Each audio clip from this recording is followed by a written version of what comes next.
एक ओंकार, एक ओंकार, सतनाम सतनाम करता पुरख, करता पुरख, निर्भव निर्भव निर्वैर निर्वैर, अकाल मूरत, अकाल मूरत, अजूनी सैभं, अजूनी सैभं, गुर प्रसाद जप, गुर प्रसाद जप, आद सच आद सच, जुगाद सच, जुगाद सच, है भी सच, है भी सच, नानक होसी भी सच, नानक होसी भी सच, नानक होसी भी सच, नानक होसी भी सच।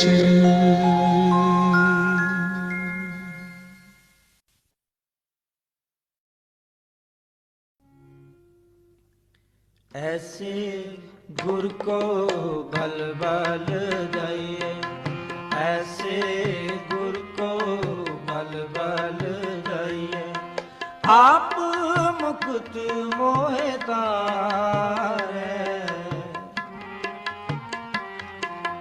आप मुकुत मोहे तारे, ऐसे गुर को बल बल जाइए, ऐसे गुर को बल बल जाइए, आप मुकुत मोहे तारे,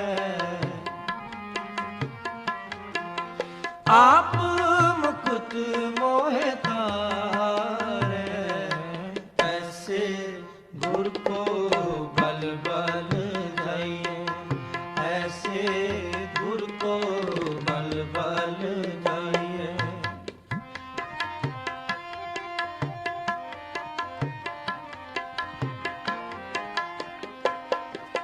नारायण नरपत नमस्कार,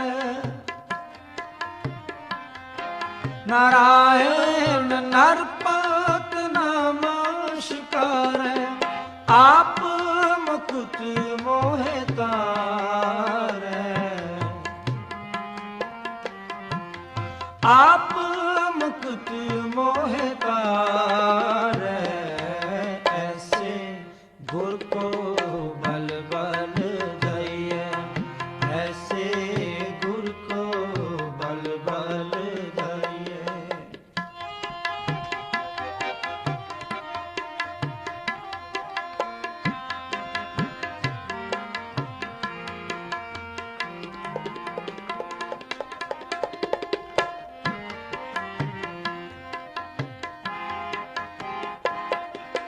कवन कवन कवन गुण कहिए,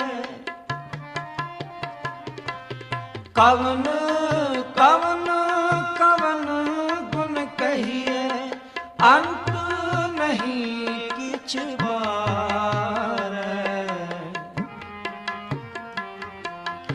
अंत नहीं किछ पारे, ऐसे गुर को बल बल जाइए, ऐसे गुर को बल बल जाइए।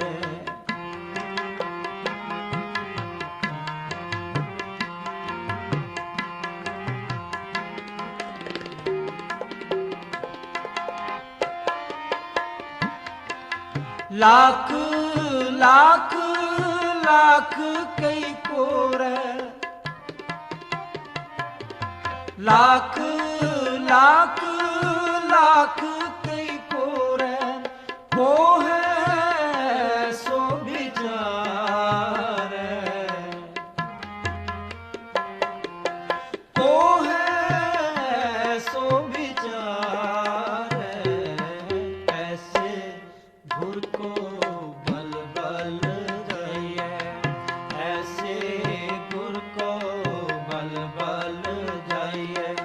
आप मुकुट मोहे तारै,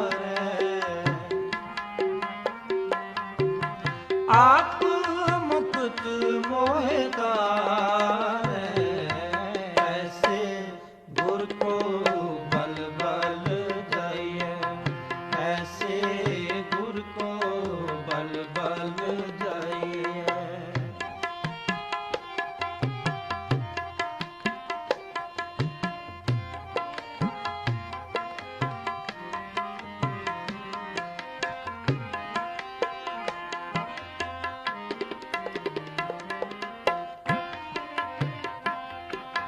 बिस्म बिस्म बिस्म ही पई है, बिस्म बिस्म बिस्म ही पई है, लाल गुलाल रंगारे, लाल गुलाल रंगारे, ऐसे गुर को बल बल जाइए, ऐसे गुर को बल बल जाइए।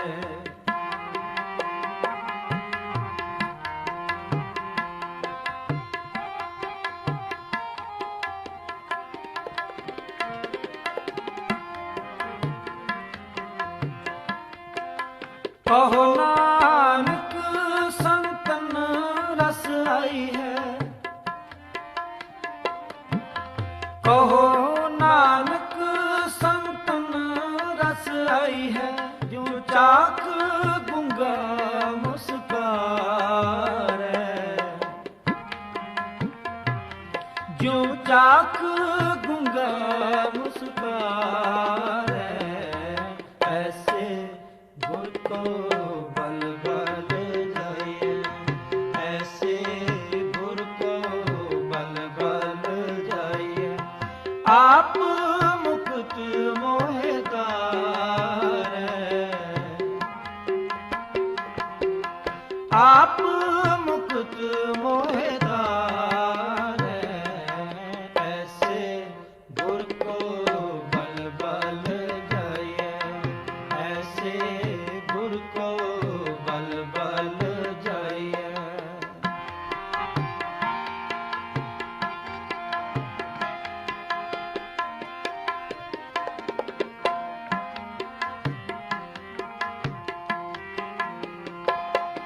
नारायण नरपत नमस्कारै, नारायण नरपत नमस्कारै, आप मुकुट मोहे तारै, आप मुकुट मोहे तारै, ऐसे गुर को बल बल जाइए, ऐसे गुर को बल बल जाइए। आप मुकुट मोहे तारै, आप मुकुट मोहे तारै, ऐसे गुर को बल बल जाइए, ऐसे गुर को बल बल जाइए, ऐसे गुर को बल बल जाइए, ऐसे गुर को बल बल जाइए। वाहिगुरू। जय गुरु जी। शुक्राना गुरु जी।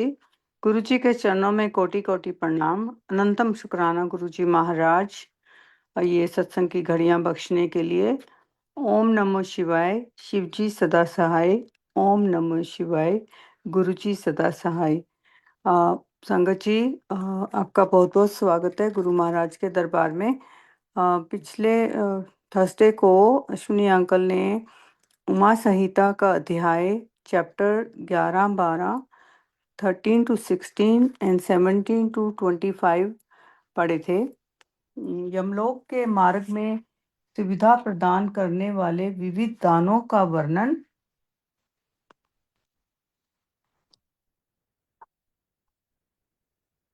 जलदान, जलाशय निर्माण, वृक्षारोपण, सत्य भाषण और तप की महिमा, वेद और पुराणों के स्वाध्याय तथा विविध प्रकार के दान की महिमा, नरकों का वर्णन तथा उनमें गिरने वाले पापों का दिग्दर्शन, पापों के लिए सर्वोत्तम प्रायश्चित शिव स्मरण तथा ज्ञान के महत्व का प्रतिपादन, मृत्यु काल निकट आने के कौन कौन से लक्षण हैं, इसका वर्णन। आज हम अध्याय चैप्टर 26, 27 एंड 28 से 45 पढ़ेंगे। आज की सेवा शिखा आंटी की है। Shikha aunty, you can unmute yourself and start your seva. Thank you Shikha aunty, thank you all the sevadars and thank you sangat जी।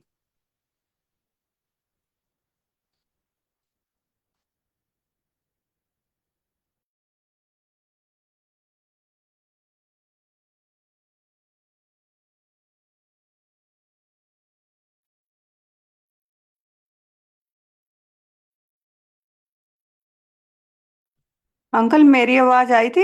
हाँ जी aunty, very clear. Ishika aunty, has she joined it? मेरे ख्याल से उन्होंने ज्वाइन नहीं किया हुआ है।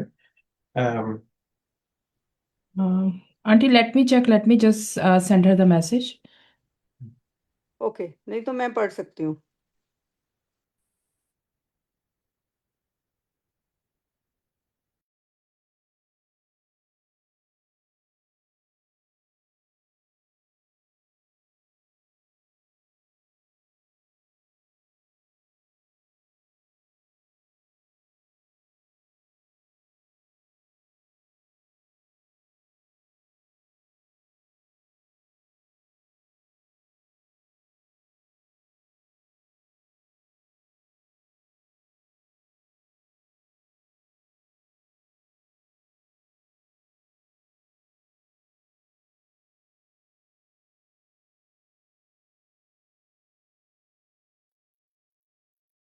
Auntie, I think she's not replying.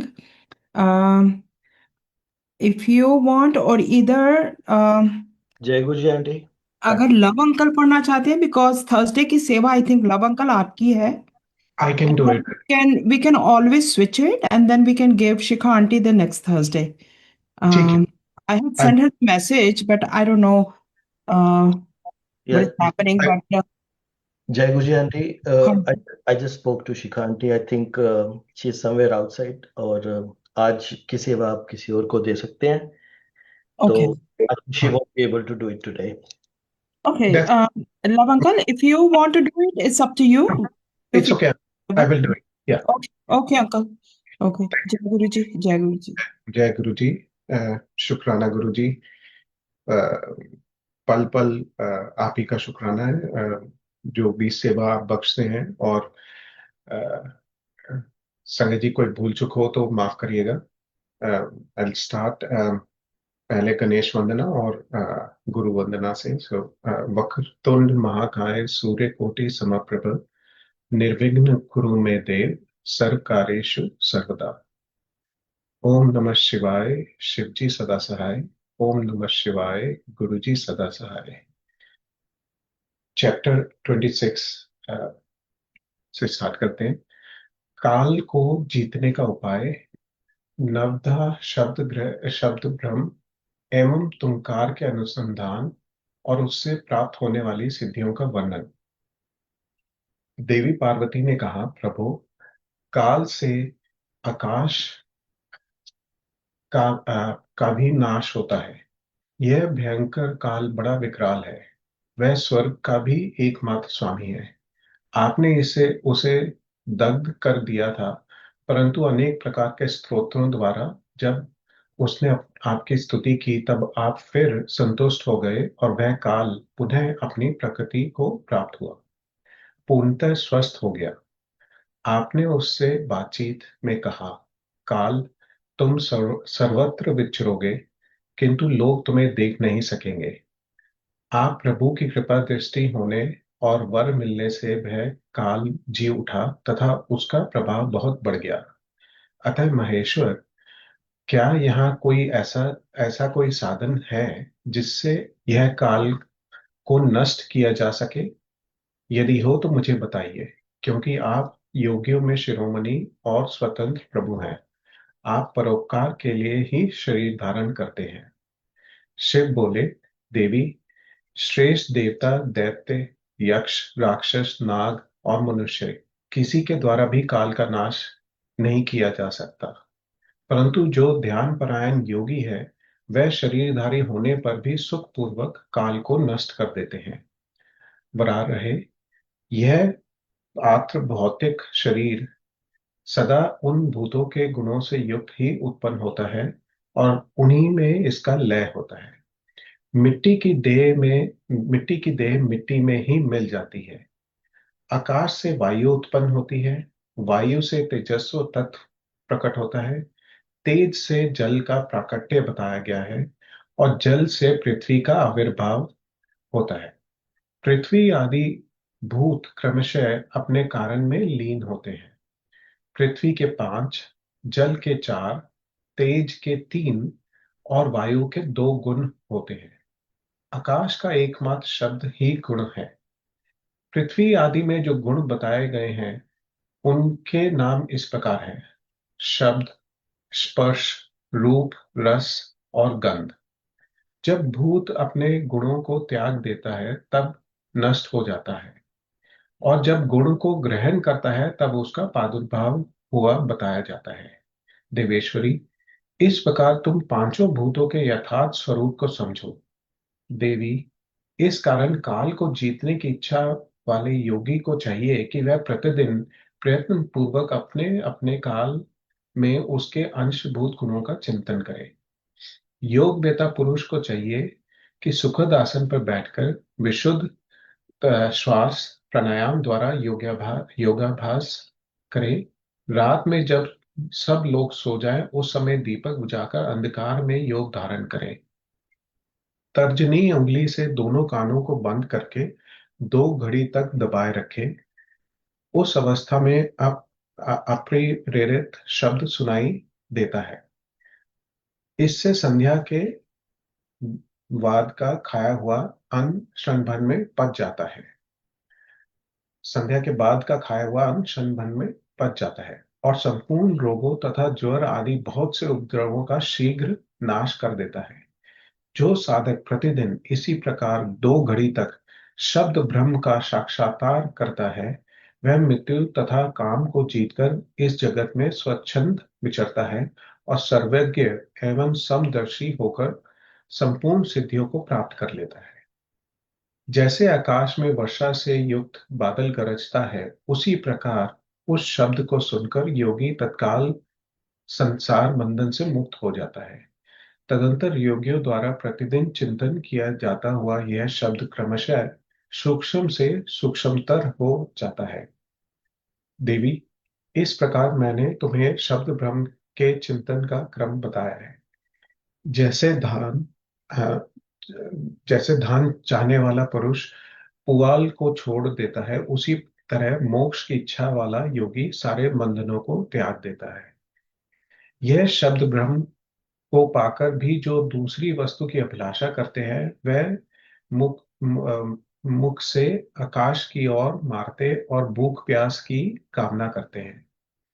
यह शब्द ब्रह्म ही सुखद मोक्ष का कारण, बाहर भीतर के भेद से रहित, अविनाशी और समस्त उपाधियों से रहित पर ब्रह्म है। इसे जानकर मनुष्य मुक्त हो जाते हैं।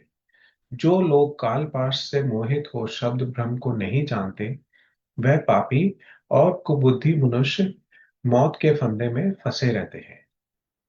मनुष्य तभी तक संसार में जन्म लेते हैं जब तक सबके आश्रयभूत परम तत्व पर ब्रह्म परमात्मा की प्राप्ति नहीं होती। परम तत्व को का ज्ञान हो जाने पर मनुष्य जन्म मृत्यु के बंधन से मुक्त हो जाता है। निद्रा और आलस्य साधना का बहुत बड़ा विघ्न है। इस इस शत्रु को यत्न पूर्वक जीतकर सुखद आसन पर आसीन हो प्रतिदिन शब्द ब्रह्म का अभ्यास करना चाहिए। 100 वर्ष की अवस्था वाला वृद्ध पुरुष आजीवन इसका अभ्यास करे तो उसका शरीर रूपी स्तंभ मृत्यु को जीतने वाला हो जाता है और उसे प्राणवायु की शक्ति को बढ़ाने वाला आरोग्य प्राप्त होता है। वृद्ध पुरुष में भी ब्रह्म के अभ्यास होने वाले लाभ का विश्वास देखा जाता है। फिर तरुण मनुष्य को इस साधना से पूर्ण लाभ हो, इसके लिए तो कहना ही क्या। यह शब्द ब्रह्म ना ओंकार है, ना मंत्र है, ना बीज है, ना अक्षर है। यह अनाहत नाद बिना आ, बिना आघात के, बिना बिना बजाए ही प्रकट होने वाला शब्द है। इसका उच्चारण के बिना ही चिंतन होता है। यह शब्द ब्रह्म परम कल्याणमय है। प्रिय शुद्ध बुद्धि वाले पुरुष यत्न पूर्वक निरंतर इसका अनुसंधान करते हैं। अतः 9 प्रकार के शब्द बताए गए हैं जिन्हें प्राण वेता पुरुषों ने लक्षित किया है। मैं उन्हें प्रयत्न करके बता रहा हूं। उन शब्दों को नाद सिद्धि भी कहते हैं। ये शब्द क्रमशः इस प्रकार हैं: घोष, कांस्य, झांझ आदि, श्रृण, श्रृंग, सिंह आदि, घंटा, वीणा आदि, बांसुरी, दुंदुभी, शंख और नवा मेघ गर्जन। इन 9 प्रकार के शब्दों को त्याग कर तुम कार का अभ्यास करें। इस प्रकार सदा ही ध्यान करने वाला योगी पुण्य और पापों से लिप्त नहीं होता है। देवी, योगाभ्यास के द्वारा सुनने का प्रयत्न करने पर भी जब योगी उन शब्दों को नहीं सुनता और अभ्यास करते करते मरणासन हो जाता है, तब भी वह दिन रात उस अभ्यास में ही लगा रहे। ऐसा करने से 7 दिनों में वह शब्द प्रकट होता है जो मृत्यु को जीतने वाला है। वह शब्द प्रकट होता है जो मृत्यु को जीतने वाला है। देवी, यह शब्द 9 प्रकार का है। उसका मैं यथार्थ रूप से वर्णन करता हूं। पहले तो घोषात्मक नाद प्रकट होता है जो आत्म शुद्धि का उत्कृष्ट साधन है। वह उत्तम नाद सब रोगों को हर लेने वाला तथा मन को वशीभूत करके अपने और खींचने वाला है। दूसरा कांस्य नाद जो प्राणियों की गति को स्तंभित कर देता है। वह विष, भूत और ग्रह आदि सबको बांधता है, इसमें संशय नहीं है। तीसरा श्रृंग नाद है जो अभिचार से संबंध रखने वाला है। उसका शत्रु के उद्घाटन और मारण में नियोग एवं प्रयोग करे। चौथा घंटा नाद है जिसका साक्षात परमेश्वर शिव उच्चारण करते हैं। यह नाद संपूर्ण देवताओं को आकृष्ट कर लेता है। फिर भूतल के मनुष्यों की बात ही क्या है।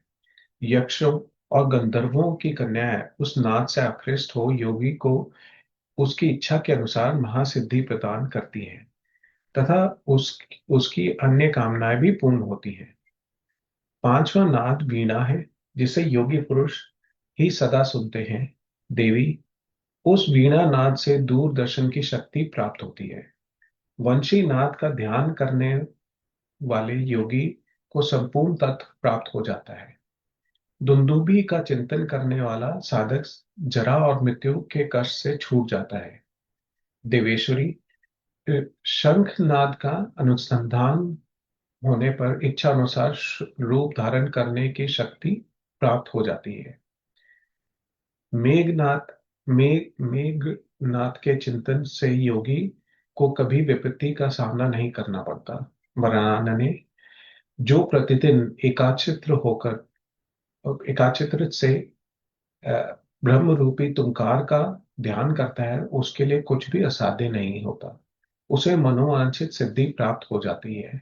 यह सर्वज्ञ, सर्वदर्शी और इच्छानुसार रूपधारी होकर सर्वत्र विचरण करता है, कभी विकारों के वशीभूत नहीं होता है।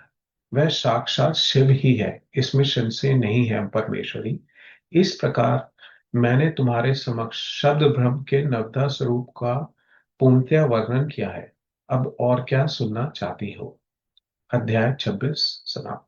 अध्याय 27। काल या मृत्यु को जीतकर अमरत्व प्राप्त करने की 4 यौगिक साधनाएं प्राणायाम, भ्रू मध्य में अग्नि का ध्यान, मुख से वायुपान तथा मुड़ी हुई जीवा द्वारा गले की घंटी का स्पर्श।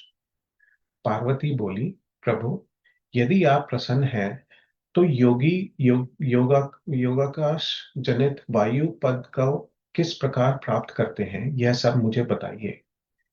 भगवान शिव ने कहा, सुंदरी, पहले मैंने योगियों के हित की कामना से सब कुछ बताया है, जिसके अनुसार योगी ने काल पर विजय प्राप्त की थी। योगी जिस प्रकार वायु का स्वरूप धारण करता है उसके विषय में भी कहा गया है। इसीलिए योग शक्ति के द्वारा मृत्यु दिवस को जानकर प्राणायाम में तत्पर हो जाए। ऐसा करने पर आधे मास में ही वह आए हुए काल को जीत लेता है। हृदय में स्थित हुई प्राण वायु सदा अग्नि को दीप्त करने वाली है। उसे अग्नि अग्नि का उसे अप्रि का सहायक बताया गया है। यह वायु बाहर और भीतर सर्वत्र व्याप्त और महान है। ज्ञान, विज्ञान और उत्साह सबकी प्रवृत्ति वायु से ही होती है। जिसने यह वायु को जीत लिया, उसने इस संपूर्ण जगत पर विजय पा ली। साधक को चाहिए कि वह जरा और मृत्यु को जीतने की इच्छा से सदा धारण में स्थित धारणा में स्थित रहे, क्योंकि योग परायण योगी को भली भांति धारणा और ध्यान में तत्पर रहना चाहिए। जैसे लुहार मुख से धौंकनी को फूंक फूंक कर उस वायु के द्वारा अपने सब कार्य को सिद्ध करता है, उसी प्रकार योगी को प्राणायाम का अभ्यास करना चाहिए। प्राणायाम के समय जिनका ध्यान किया जाता है वह आराध्य देव परमेश्वर सहस्त्रों मस्तक, नेत्र, पैर और हाथों से युक्त हैं तथा समस्त प्रण- यंत्रियों में आवृत करके उनसे भी 10 उंगल आगे स्थित हैं। आदि में व्याहृत और अंत में शिरोमंत्र सहित गायत्री का 3 बार जप करें और प्राण वायु को रोके रहें। प्राणों के इस आयाम का नाम प्राणायाम है। चंद्रमा और सूर्य आदि ग्रह जा जाकर लौट आते हैं, परंतु प्राणायाम पूर्वक ध्यान परायण योगी जाने पर आज तक नहीं लौटे हैं, अर्थात मुक्त हो गए हैं। देवी, जो द्विज 100 वर्षों तक तपस्या करके कुशों के अग्रभाग से एक बूंद जल पीता है, वह जिस फल को पाता है वही ब्राह्मणों को एकमात्र धारणा अथवा प्राणायाम के द्वारा मिल जाता है।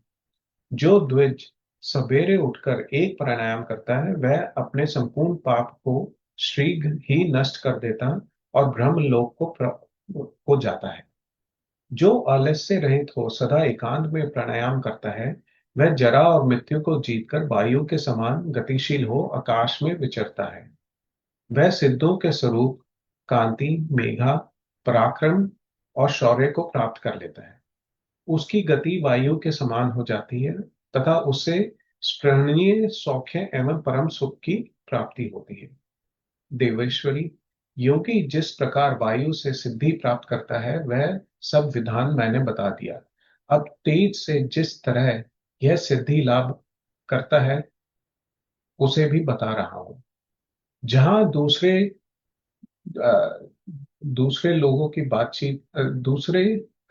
की बातचीत का कोलाहल ना पहुंचता हो, ऐसे शांत एकांत स्थान में अपने सुखद आसन पर बैठकर चंद्रमा और सूर्य, वाम और दक्षिण नेत्र की कांति से प्रकाशित मध्यवर्ती देश भूमध्य भाग में जो अग्नि का तेज अव्यक्त रूप से प्रकाशित होता है, उसे आलस्य रहित योगी दीपक रहित अंधकार पूर्ण स्थान में चिंतन करने पर भी निश्चय ही देख सकता है, इसमें संशय नहीं है। योगी हाथ की उंगलियों से यत्न पूर्वक दोनों नेत्रों को कुछ कुछ दबाए रखे और उनके तारों को देखता हुआ एकाग्रचित्त हो आधे मुहूर्त तक उन्हीं का चिंतन करे। तदंतर अंधकार में भी ध्यान करने पर वह उस ईश्वरीय ज्योति को देख सकता है। यह ज्योति सफेद, लाल, पीली, काली अथवा इंद्रधनुष के समान रंग वाली होती है। बाहों के बीच में ललाटवर्ती बाल सूर्य के समान तेज वाले उन अप्रदेव का साक्षात्कार करके योगी इच्छा अनुसार रूप धारण करने वाला हो जाता है तथा मनोवांछित शरीर धारण करके क्रीड़ा करता है। वह योगी कारण तत्व को शांत करके उसमें अवस्थ होना, दूसरे के शरीर में प्रवेश करना, अणिमा आदि गुणों को पा लेना, मन से ही सब कुछ देखना, दूर की बातों को सुनना और जानना, अदृश्य हो जाना, बहुत से रूप धारण कर लेना और आकाश में विचरना इत्यादि सिद्धियों को निरंतर अभ्यास के प्रभाव से प्राप्त कर लेता है। जो अंधकार से परे और सूर्य के समान तेजस्वी है, उससे उसी इस महान ज्योतिर्मय पुरुष परमात्मा को मैं जानता हूं। उन्हीं को जानकर मनुष्य काल या मृत्यु को लांघ जाता है। मोक्ष के लिए इसके सिवा दूसरा कोई मार्ग नहीं है। संस्कृत में जो श्लोक लिखा है वो है, वेदात महित गुरुशय महांत मादित्य वन तुमल प्रस्तात् तमेव सिद्धि मूर्ति मृत्युमयति नान्य वंद्य विद्यते प्राण्य। देवी, इस प्रकार मैंने तुमसे तेजस्व तत्व के चिंतन की उत्तम विधि का वर्णन किया है, जिससे योगी काल पर विजय पाकर अमरत्व को प्राप्त कर लेता है। देवी, अब पुनः दूसरा श्रेष्ठ उपाय बताता हूं जिससे मनुष्य की मृत्यु नहीं होती। देवी, ध्यान करने वाले योगियों की चौथी गति साधना बताई जाती है। योगी अपने चित्त को वश में करके यथा योग्य स्थान में सुखद आसन पर बैठे, वह शरीर को ऊंचा करके अंजलि बांधकर चोंच की सी आकृति वाले मुख के द्वारा धीरे धीरे वायु का पान करे। ऐसा करने से क्षण भर में तालु के भीतर स्थित जीवनदायी जल की बूंदें टपकने लगती है। उन बूंदों को वायु के द्वारा लेकर सूंघे। वह शीतल जल अमृत स्वरूप है। जो योगी उसे प्रतिदिन पीता है वह कभी मृत्यु के अधीन नहीं होता। उसे भूख प्यास नहीं लगती। उसका शरीर दिव्य और तेज महान हो जाता है। वह बल में हाथी और वेग में घोड़े की समानता करता है। उसकी दृष्टि गरुड़ के समान तेज हो जाती है और उसे दूर की भी बातें सुनाई देने लगती हैं। उसके केश काले काले और घुंघराले हो जाते हैं तथा अंग कांति गंधर्व एवं विद्याधरों की समानता करती है। वह मनुष्य देवताओं के वर्ष से 100 वर्ष तक जीवित रहता है तथा अपनी उत्तम बुद्धि के द्वारा बृहस्पति के तुल्य हो जाता है। उसमें इच्छा अनुसार विचरने की शक्ति आ जाती है और वह सदा ही सुखी रहकर आकाश में विचरण की शक्ति प्राप्त कर लेता है। वरानने, जब मृत्यु पर विजय पाने की पुनः दूसरी विधि बता रहा हूं जिसे देवताओं ने भी प्रयत्न पूर्वक छिपा रखा है। तुम उसे सुनो। योगी पुरुष अपनी जीवा को मोड़कर तालू में लगाने का प्रयत्न करे। कुछ काल तक ऐसा करने से वह क्रमशः लंबी होकर गले की घंटी तक पहुंच जाती है। तदंतर जब जीवा से गले की घंटी सकती है, तब शीतल सुधा का श्वास करती है। यह सुधा को जो योगी सदा पीता है वह अमृत को प्राप्त कर लेता है। अध्याय 27 समाप्त। Next chapter. भगवती उमा के कालिका अवतार की कथा, समाधि और सूरत के समक्ष मेघा का देवी की कृपा से मधुकैटभ के वध का प्रसंग सुनाना। इसके अनंतर छाया पुरुष सर्ग, कश्यप वंश, मनवंतर, मनुवंश, सत्यव्रतादि वंश, कृतकल्प और व्यासोत्पत्ति आदि का वर्णन सुनने के पश्चात मुनियों ने सूत जी से कहा, ब्रह्म वेताओं में श्रेष्ठ सूत जी, हमने आपके मुख से भगवान शिव की अनेक इतिहासों से युक्त रमणीय कथा सुनी जो उनके नाना अवतारों से संबंध रखती है तथा मनुष्य को भोग और मोक्ष प्रदान करने वाली है। अब हम आपसे जगत जननी भगवती उमा का मनोहर चरित्र सुनना चाहते हैं। पर ब्रह्म परमात्मा महेश्वर की जो आधा सनातनी शक्ति है, वह उमा नाम से विख्यात है। वह ही त्रिलोकी को उत्पन्न करने वाली पराशक्ति है। महामते, दक्ष कन्या सती और हिमवान की पुत्री पार्वती, वह ये उमा के दो अवतार हमने सुने। सूजी, अब उनके दूसरे अवतारों का वर्णन कीजिए। लक्ष्मी जननी जगदम्बा उमा के गुणों को सुनने से कौन बुद्धिमान पुरुष विरत हो सकता है? ज्ञानी पुरुष भी कभी उनके कथा श्रवण के शुभ अवसर को नहीं छोड़ते। सूत जी ने कहा, महात्माओं, तुम लोग धन्य हो और सर्वदा कृतकृत्य हो, क्योंकि परा अम्बा उमा के महान चरित्र के विषय में पूछ रहे हो। जो इस कथा को सुनते, पूछते और बांचते हैं, उनके चरण कमलों की धूलि को ही ऋषियों ने तीर्थ माना है। जिनका चित्त परम संवित स्वरूपा श्री उमा देवी के चिंतन में लीन है, वह पुरुष धन्य है, कृतकृत्य है। उनकी माता और कुल भी धन्य है। जो समस्त कारणों की भी कारण रूपा देवेश्वरी उमा की स्तुति नहीं करते, वह माया के गुणों से मोहित तथा भाग्यहीन है, इसमें संशय नहीं है।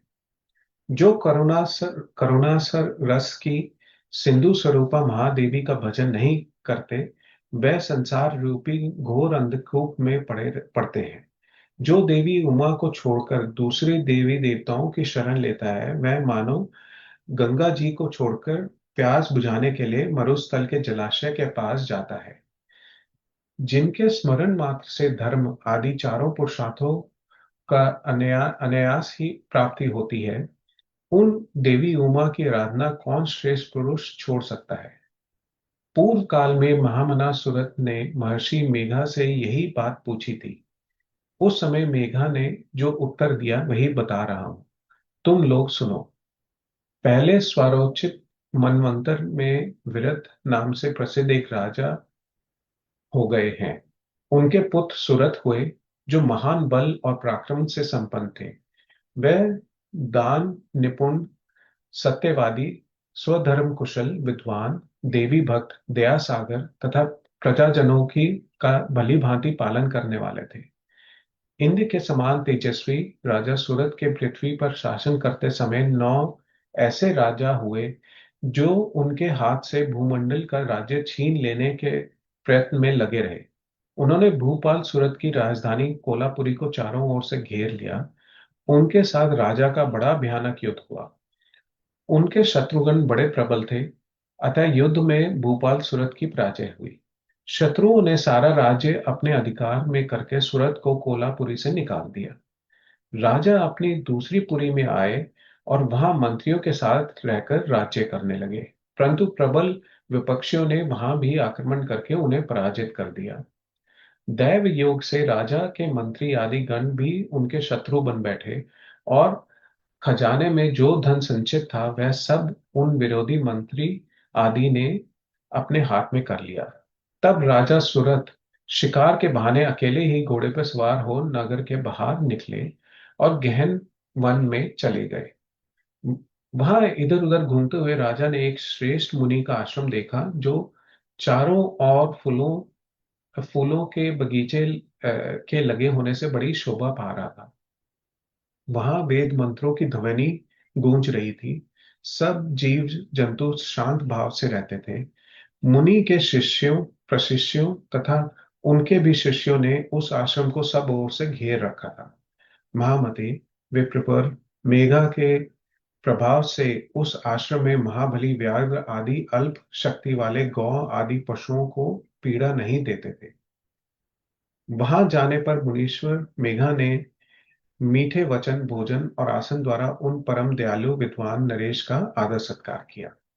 एक दिन राजा सूरत बहुत ही चिंतित तथा मोह के वशीभूत होकर अनेक प्रकार से विचार कर रहे थे।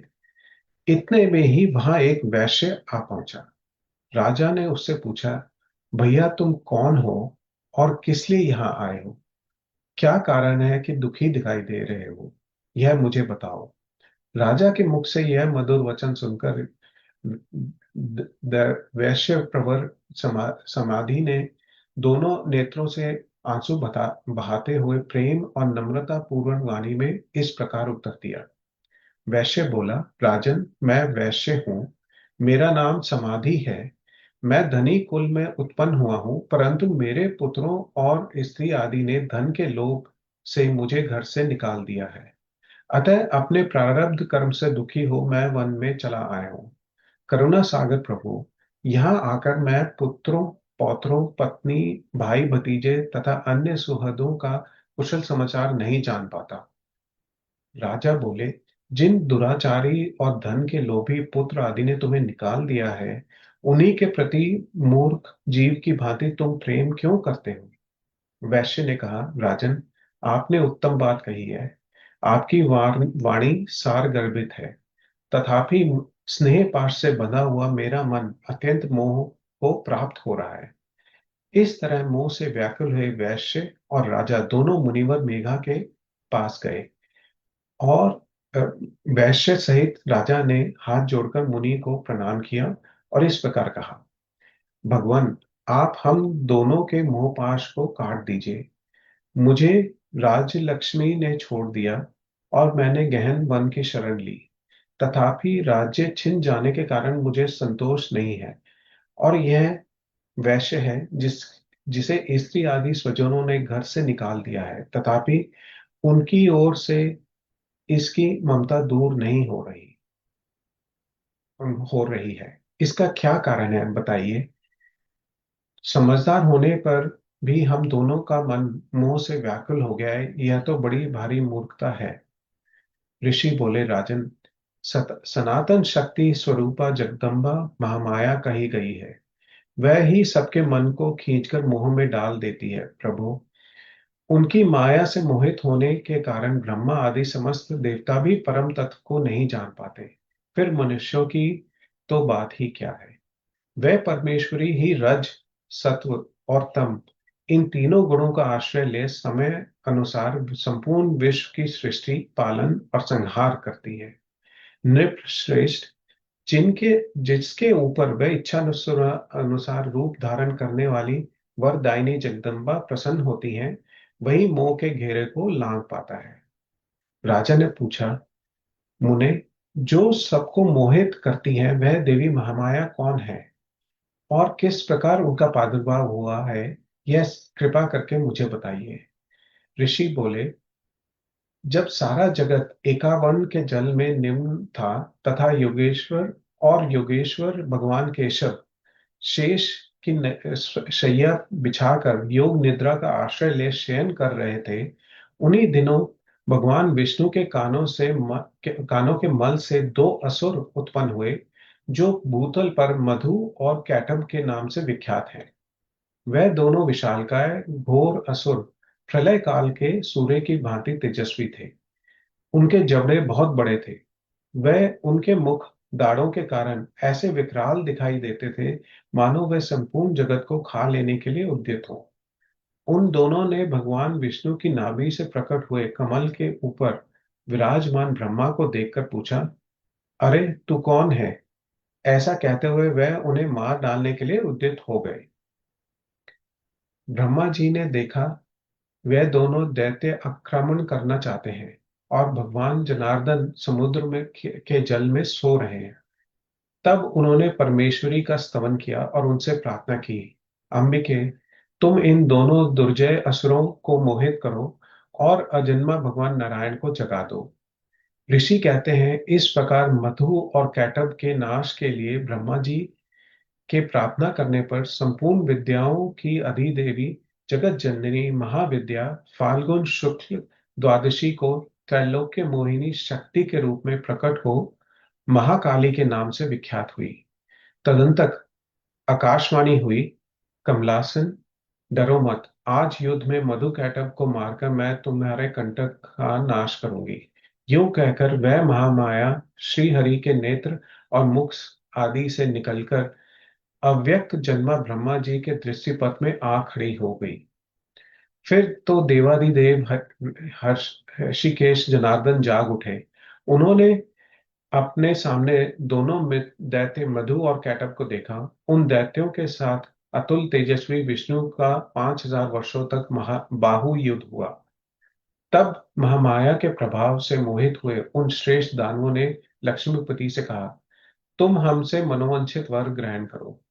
नारायण बोले, यदि तुम लोग प्रसन्न हो तो मेरे हाथों से मारे जाओ, यही मेरा वर है। इसे दो, मैं तुम दोनों से दूसरा वर नहीं मांगता। ऋषि कहते हैं, उन असुरों ने देखा सारी पृथ्वी एकावर्ण के जल में डूबी हुई है। तब वे केशव से बोले, हम दोनों को ऐसी जगह मारो जहां जल से भीगी हुई धरती ना हो।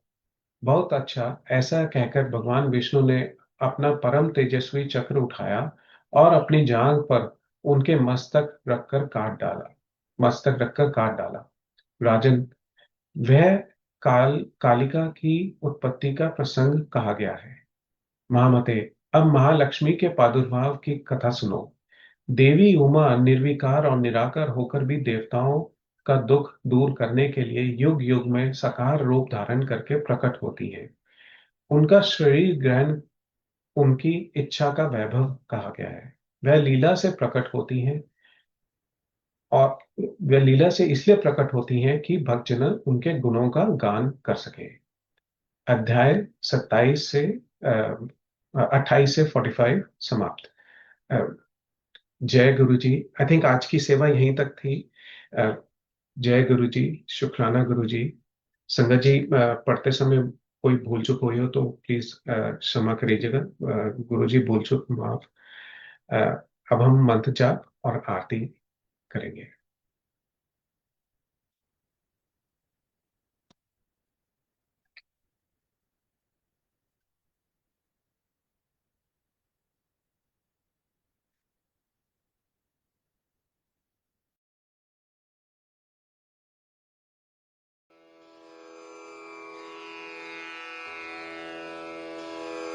जय गुरु जी की। अब हम मंत्र जाप करेंगे। ओम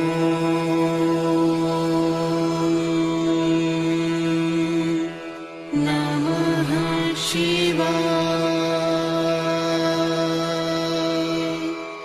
शिव जी सदा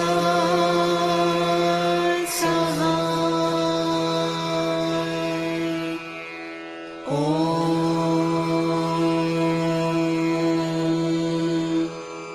नमः शिवाय। गुरुजी सदा सहाय। ओम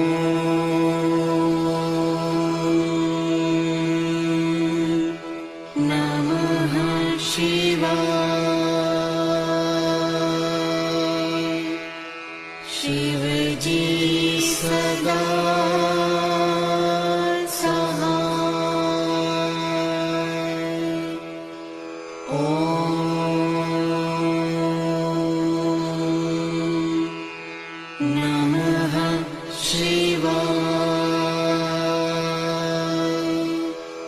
गुरुजी सदा सहाय। ओम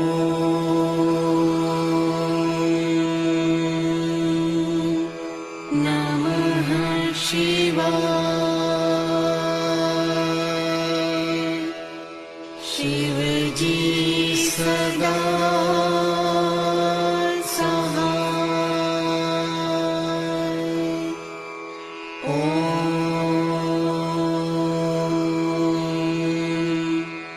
नमः शिवाय। गुरुजी सदा सहाय। ओम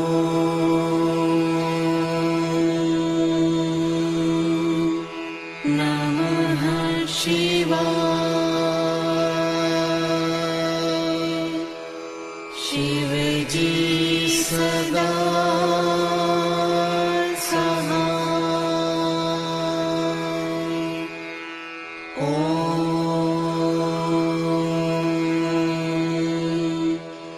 नमः शिवाय। गुरुजी सदा सहाय। ओम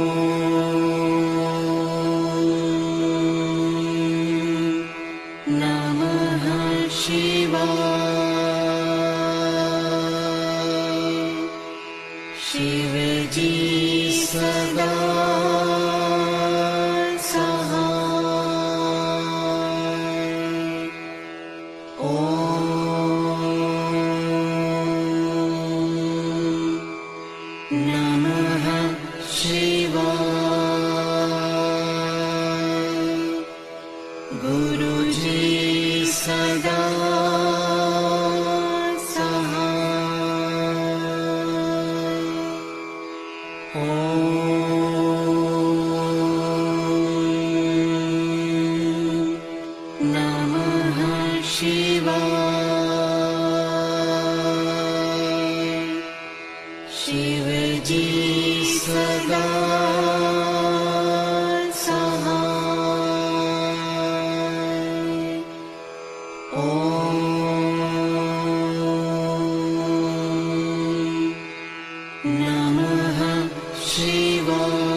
जय गुरु जी की।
शिव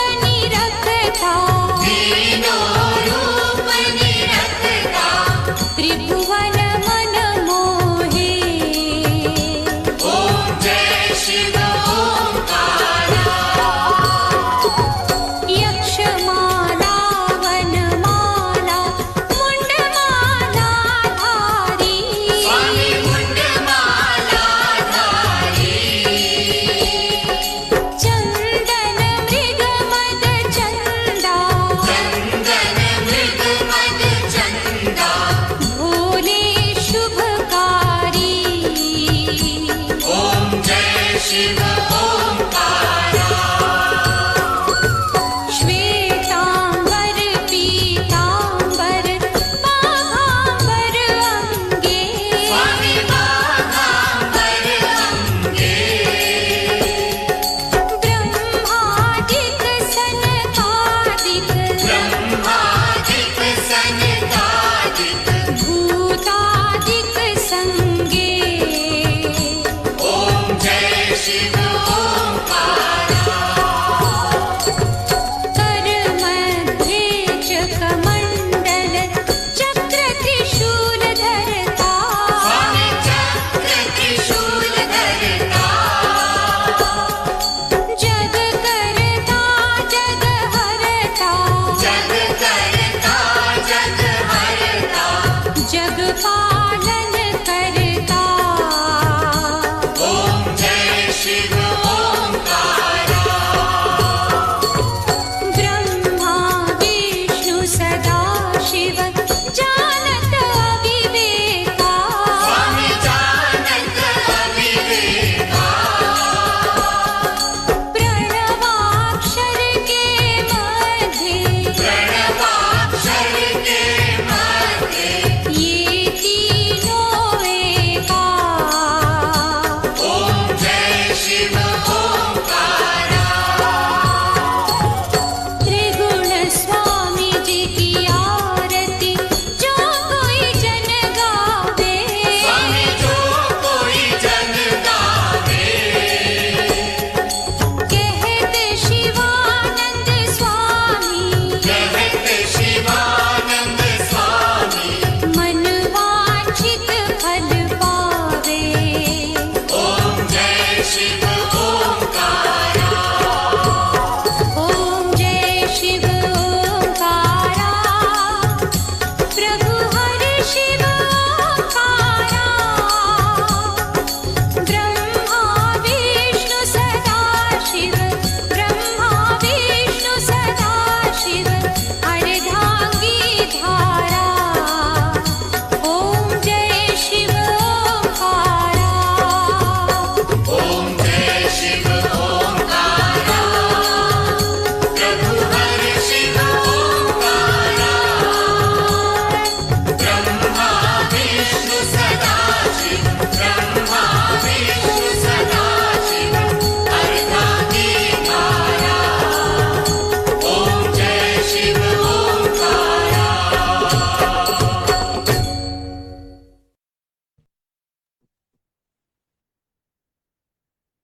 जय गुरु जी। संगत जी आरती ले लीजिए।